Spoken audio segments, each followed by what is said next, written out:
सभी दोस्तों को तहे दिल से नमन करते हैं, स्वागत करते हैं।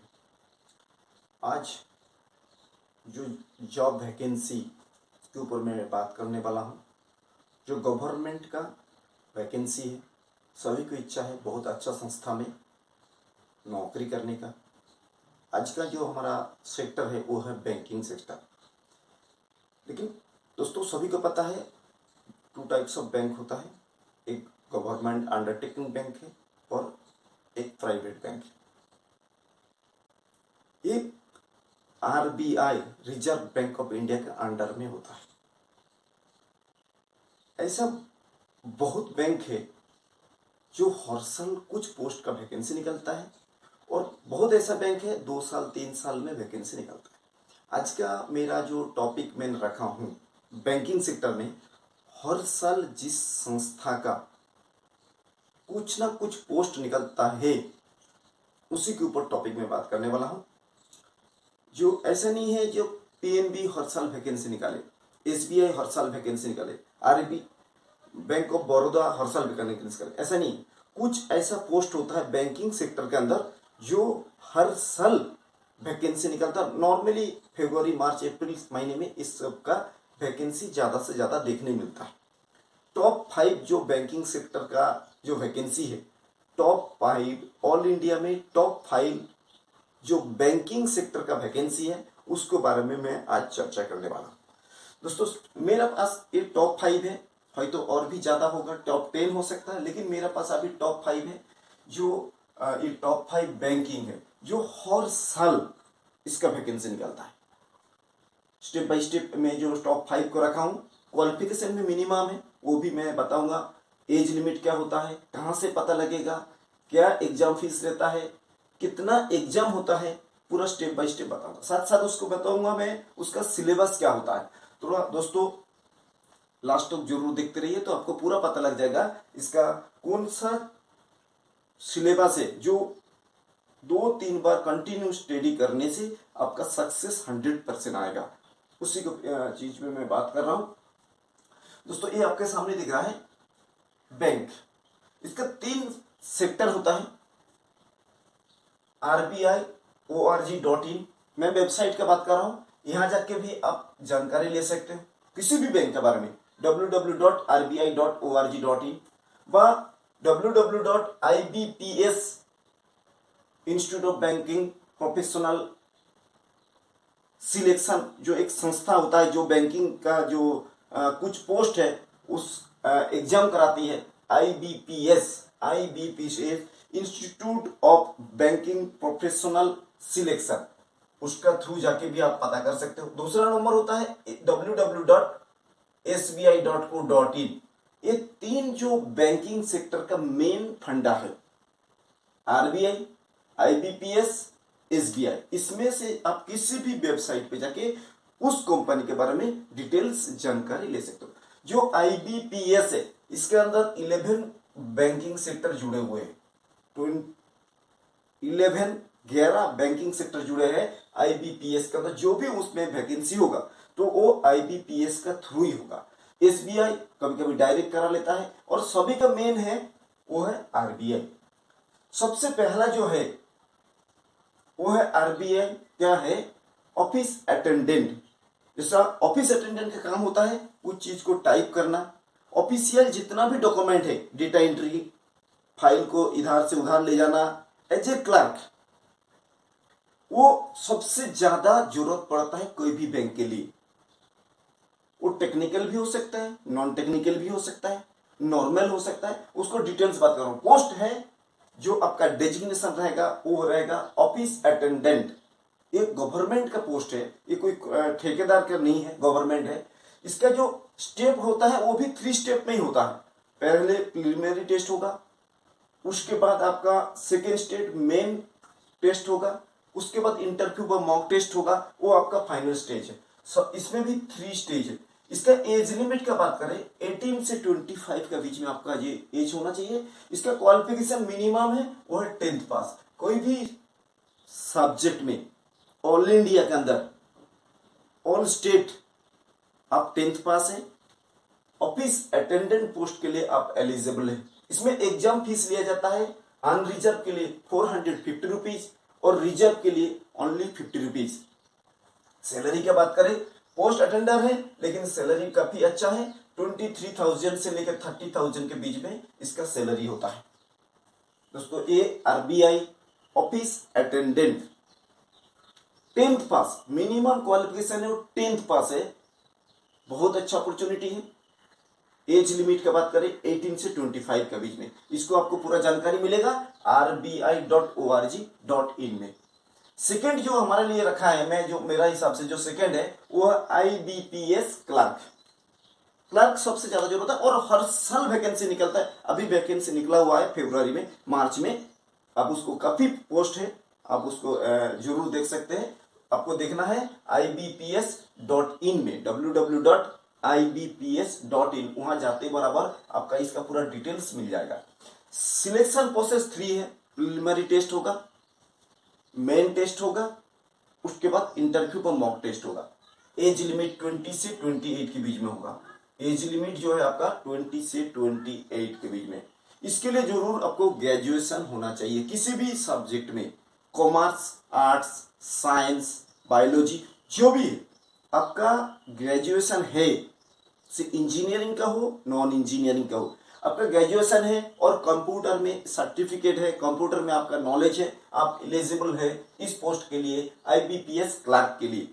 क्लर्क एक्चुअली इसमें 11 अलग अलग बैंकिंग सेक्टर जुड़े हुए हैं। जब भी उस 11 में से कोई वैकेंसी डिमांड होता है तो इस प्रोसेस में, आईबीपीएस का प्रोसेस में आपका एग्जाम लिया जाता है, जो कंडक्ट रहता है आईबीपीएस, जिसमें आपको मिनिमम ग्रेजुएशन होना चाहिए, कंप्यूटर में नॉलेज होना चाहिए। आपको एग्जाम फीस अनरिजर्व कैंडिडेट के लिए, मतलब जो जनरल कैंडिडेट और ओबीसी कैंडिडेट, उसके लिए 450 रुपीज आपको पे करना होता है ऑनलाइन।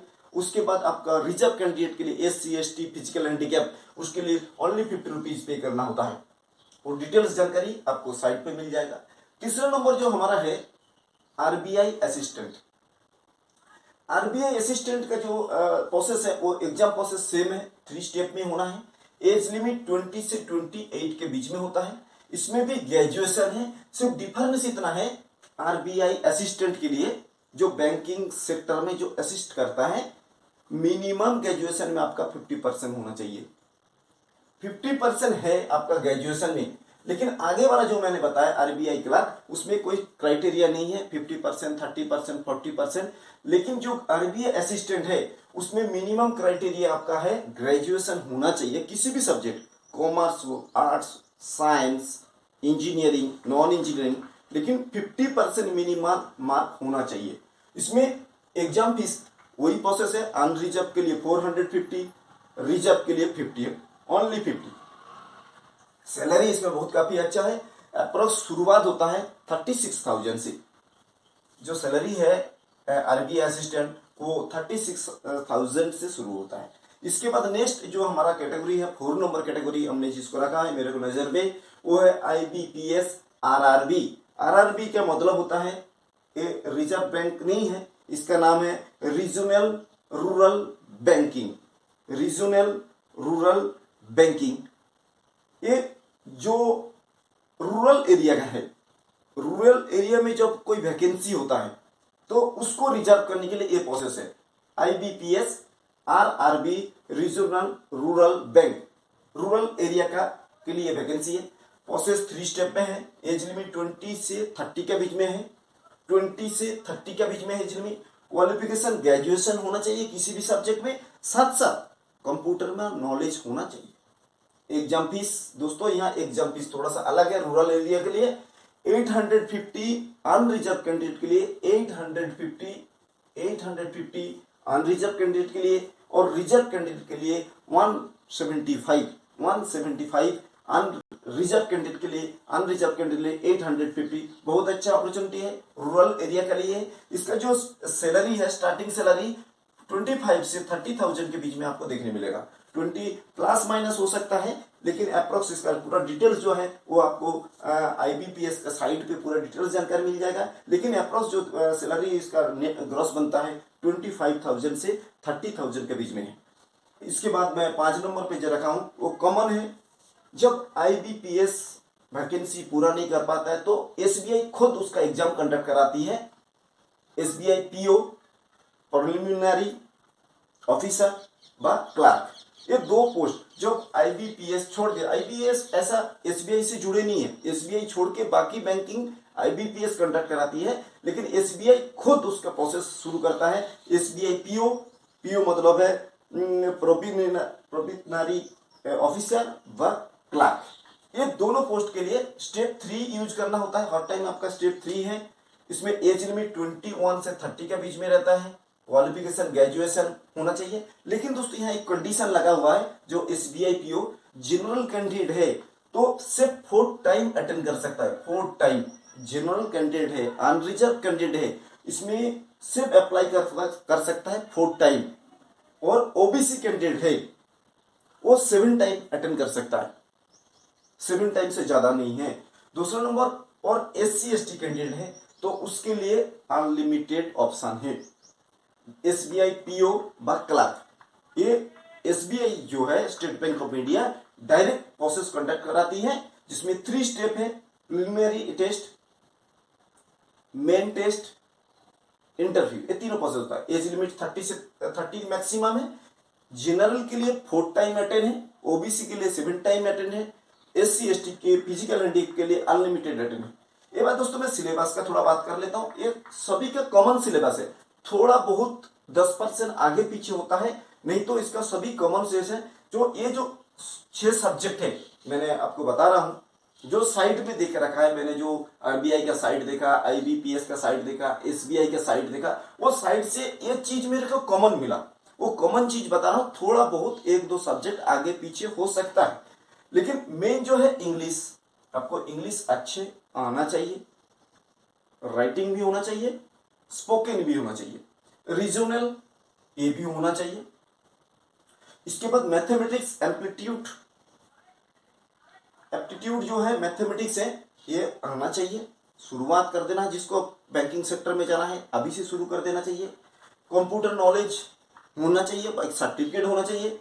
जनरल नॉलेज भी होना चाहिए, इंडिया लेवल पे, इंटरनेशनल लेवल, कंट्री के लिए जनरल नॉलेज होना चाहिए और आपका स्टेट के लिए भी जनरल नॉलेज होना चाहिए। जनरल अवेयरनेस, ये जो 6 सब्जेक्ट है सिलेबस के अंदर ये कॉमन है। इसमें से आपका पकड़ अच्छा है तो आपको 2 से 3 बार ट्राई करने से बैंकिंग सेक्टर का सर्विस कोई नहीं रोक सकता है। English, regional, aptitude, computer knowledge, general knowledge, general awareness. इसमें जो नॉर्मल जो टेस्ट किया होता है वो टेस्ट है, प्रिलिमिनरी में टेस्ट जो होता है वो 100 मार्क्स का रहता है और टाइम दिया जाता है 1 घंटा। प्रिलिमिनरी टेस्ट कोई भी स्टूडेंट उसमें एलिजिबल, जब वो पास हो जाएगा, उसका जो भी क्राइटेरिया रहेगा, कटिंग पॉइंट रहेगा, वो कंप्लीट हो जाएगा, प्रिलिमिनरी टेस्ट कंप्लीट हो जाता है तो मेन टेस्ट में जाना है। एक्चुअल बैंकिंग एक कॉमन टेस्ट था, प्रिलिमिनरी टेस्ट मतलब कॉमन टेस्ट है। इसके बाद मेन टेस्ट में वो बैंकिंग के हिसाब से, पंजाब बैंक का थोड़ा प्रोसेस अलग होगा, आप बैंक ऑफ बड़ौदा में जाओगे उसका प्रोसेस अलग होगा, बैंक ऑफ इंडिया में जाओगे उसका प्रोसेस अलग होगा। तो हर बैंक का अलग अलग प्रोसेस होता है, कुछ सब्जेक्ट वाइज चेंजेस ही आता है। वो है मेन, वो 200 मार्क का पेपर होता है और टोटल टाइम दिया जाता है 135 मिनट्स, मतलब अप्रोक्स 2 घंटा से भी ज्यादा ये होता है। इसके बाद जब आपका प्रिलिमिनरी टेस्ट कंप्लीट हो जाएगा, मेन टेस्ट कंप्लीट हो जाएगा, तो आपको बुलाया जाएगा मॉक टेस्ट के लिए, ग्रुप डिस्कशन के लिए व इंटरव्यू के लिए। जब ये तीनों स्टेज पूरा हो जाता है तो आपका इसके बाद वाला जो प्रोसेस होता है वो आपका ज्वाइनिंग प्रोसेस है। बहुत काफ़ी जिसको इंटरेस्ट है बैंकिंग सेक्टर पे जॉब करने के लिए, उसके लिए अपॉर्चुनिटी है। ये हर साल निकलता है दोस्तों, इसलिए मैं बार बार बता रहा हूँ। मेरा ये कुछ जानकारी था, मैंने जो साइट से पता करा। ये जानकारी आपको अच्छा लगे जरूर दोस्तों शेयर करें, कमेंट करें, लाइक करें। लाइक करने से दोस्तों मेरा मोटिवेशन बढ़ता है। ऐसा ही मैं एक ना एक वीडियो प्रस्तुत करता रहता हूँ। धन्यवाद।